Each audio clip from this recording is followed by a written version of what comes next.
ചിരിയുടെ തമ്പുരാക്കന്മാർ ചിരിയുടെ പെരുമഴയുമായി എത്തുന്നു. ഫൺ ബേബി ഫൺ ഓഗസ്റ്റ് 30 മുതൽ ശനി ഞായർ ദിവസങ്ങളിൽ രാത്രി 8 മണിക്ക് നമ്മുടെ സൂര്യ ടിവിയിൽ.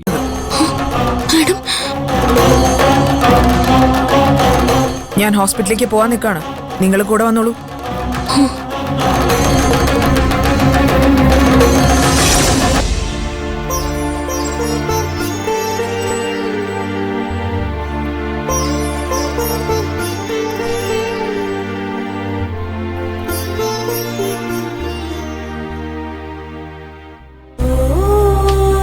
ആഹാ, നിനക്ക് ബോധം തെളിഞ്ഞോ? പേടിക്കാനൊന്നുമില്ല, വലിയ പരിക്കൊന്നും പറ്റിയിട്ടില്ല. You will be all right. എനിക്കറിയാം മാഡം,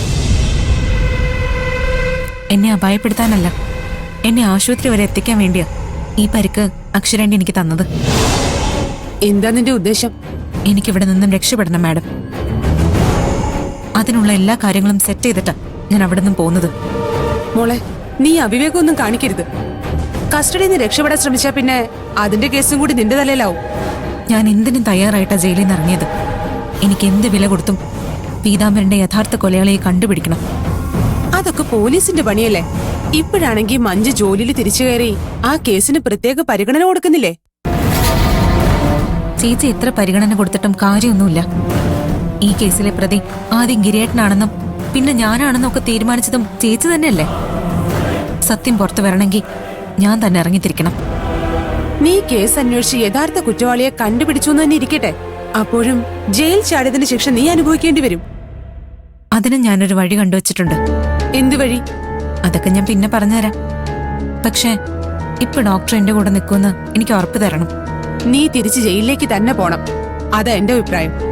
അവിടെ ഞാൻ അനുഭവിച്ച പ്രശ്നങ്ങൾ എന്താണെന്ന് അറിഞ്ഞാ ഡോക്ടർ ഒരിക്കലും എന്നോട് അങ്ങോട്ട് തിരിച്ചു പോകാൻ ആവശ്യപ്പെടില്ല. അങ്ങനെ എന്ത് പ്രശ്നം നിനക്കവിടെ ഉണ്ടായത്?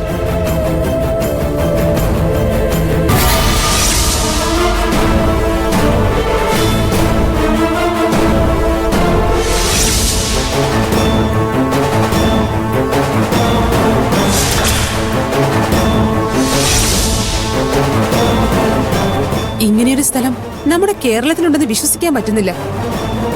ഈ ജോർജിനെതിരെ നിങ്ങൾക്ക് പരാതി കൊടുത്തൂടെ? അങ്ങനെ പരാതി കൊടുത്തു കഴിഞ്ഞാലും ഞങ്ങൾ കഴിയേണ്ടത് ആ ജയിലിൽ തന്നെയല്ലേ? ജോർജ് അങ്ങനെ ചെയ്യുന്നവരോട് പകരം വീട്ടും.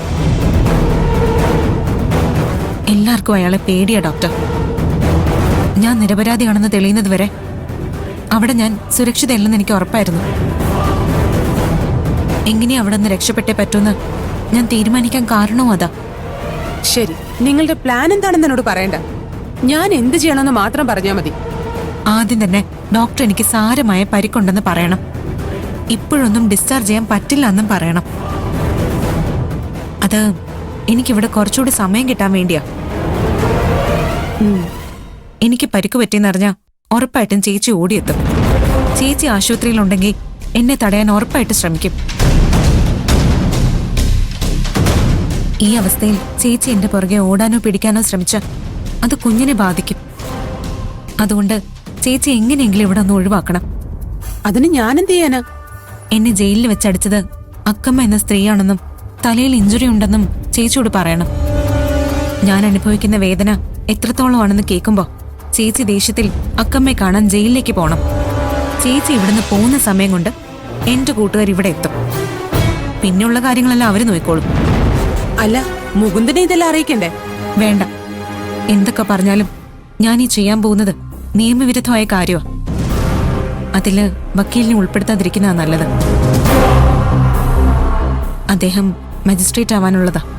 ഭർത്താവിനോട് ഭയങ്കര സ്നേഹമാണല്ലേ? ആ പിന്നെ ഡോക്ടറെ, എന്നെ കാണാൻ ആരെയും അകത്തേക്ക് വിടണ്ട. എനിക്ക് സെഡേറ്റീവ് തന്നിട്ട് ഞാൻ ഉറങ്ങുകയാണെന്ന് പറഞ്ഞാൽ മതി. അതുപോലെ സമയമാവുമ്പോ ഡോക്ടർ, വക്കീലടക്കം എല്ലാവരെയും എന്തെങ്കിലും കാരണം പറഞ്ഞ് ഐസിയുവിന്റെ മുന്നിൽ നിന്ന് മാറ്റണം. അവരാരെങ്കിലും ഞാൻ രക്ഷപ്പെടുന്നതിന്റെ ഇടയിൽ വന്നു നിന്നാ അത് പ്രശ്നമാവും. ശരി, എന്നെ ഏൽപ്പിച്ച കാര്യം ഞാൻ ഭംഗിയായി ചെയ്തോളാം. ബാക്കിയെല്ലാം നിന്റെ ഭാഗ്യം പോലിരിക്കും. Best of luck. Thank you doctor.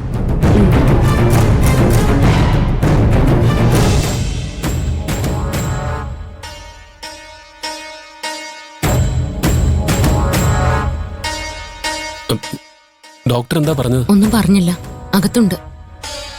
എടാ, എല്ലാം ശരിയായി വന്നപ്പോഴേക്കും വീണ്ടും പ്രശ്നങ്ങളായാലോടാ. എടാ, മഹിമയെ നിനക്ക് നന്നായിട്ട് അറിയില്ലേ? ഇതുകൊണ്ടൊന്നും അവൾക്ക് ഒരു കുലുക്കം ഉണ്ടാവില്ല. മഹിമ നിരപരാധിയാണെന്നതിന്റെ തെളിവ് മഞ്ജുവിന് കിട്ടിയെന്ന് അവൾ എന്നോട് പറഞ്ഞു. നീ നോക്കിക്കോ, ഇവിടെ നിന്ന് ഡിസ്ചാർജ് ആയി നിങ്ങൾക്ക് എല്ലാവർക്കും ഒരുമിച്ച് സന്തോഷത്തോടെ വീട്ടിലേക്ക് പോകാം. മഹിമയ്ക്ക് ബോധം തെളിയുമ്പോൾ നമ്മൾ ആദ്യം പറയുന്ന വാർത്ത അതായിരിക്കണം. അവക്ക് ഒരുപാട് സന്തോഷം തോന്നും. നിങ്ങളെന്താ മഹിമയ്ക്ക് എന്തെങ്കിലും സർപ്രൈസ് ഒരുക്കാണോ? അതൊന്നും ഇപ്പൊ ഡോക്ടർ അറിയണ്ട. ഡോക്ടർ മഹിമയ്ക്കുണ്ട്. She's okay now. പേടിക്കാനൊന്നുമില്ല. തലയിലൊരു മുറിവുണ്ടായിട്ടുണ്ട്. അതിന്റെ വേദനയില അവള്.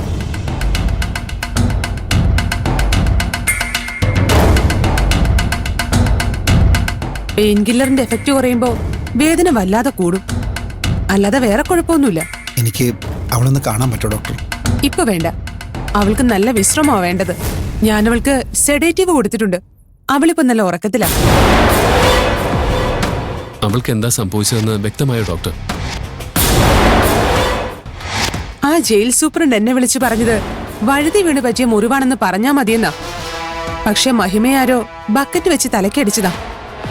എന്നെ വിളിച്ചു പറഞ്ഞ ജയിൽ സൂപ്രണ്ടും അത് തന്നെയാണ് പറഞ്ഞത്. Excuse me. Hello sir. Yeah, അതെ. ജയിലിലുള്ളവര് അവിടെ നടന്നാലും മറക്കാൻ ശ്രമിക്കുന്നുണ്ട്. പാവം മഹിമ. അവളെ തല്ലിയ അക്കമ്മയെ പേടിച്ചിരിക്കുകയാണ്. മഹിമയ്ക്ക് ബോധം തെളിയാൻ എത്ര സമയം എടുക്കും ഡോക്ടർ? അങ്ങനെ കൃത്യമായിട്ട് പറയാൻ പറ്റില്ല. ഇപ്പൊ സെഡേറ്റീവ് കൊടുത്തതല്ലേ ഉള്ളൂ. അതുകൊണ്ട് എന്തായാലും കുറച്ച് സമയം എടുക്കും. ഞാനൊന്ന് ജയിൽ വരെ പോയിട്ട് വരാം. ഇപ്പോഴോ? ഇപ്പൊ തന്നെ. എനിക്ക് അക്കമ്മയൊന്ന് കാണണം. ഡോക്ടർ, അക്കമ്മയാണ് മഹിമ അടിച്ചതെന്ന് അവൾ വ്യക്തമായിട്ട് പറഞ്ഞോ? പറഞ്ഞു. എന്താ? അവരും മഹിമയും നല്ല കൂട്ടുകാരായിരുന്നു. അക്കമ്മ മഹിമയെ മോളെ പോലെയാ കണ്ടിരുന്നത്. അവര് മഹിമയെ തല്ലിയെന്ന് വിശ്വസിക്കാൻ പറ്റുന്നില്ല. ജയിലിലെ സൗഹൃദം ശത്രുതയായി മാറാൻ അധിക സമയമൊന്നും വേണ്ടല്ലോ.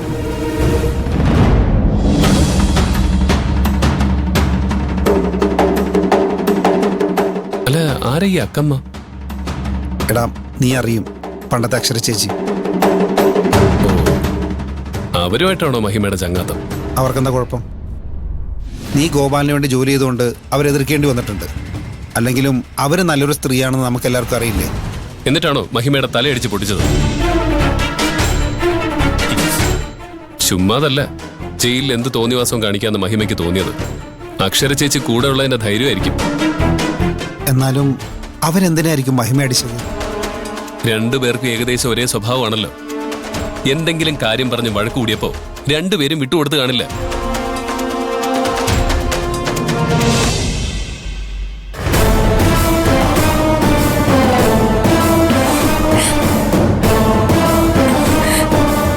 സഞ്ജുവേട്ടാ.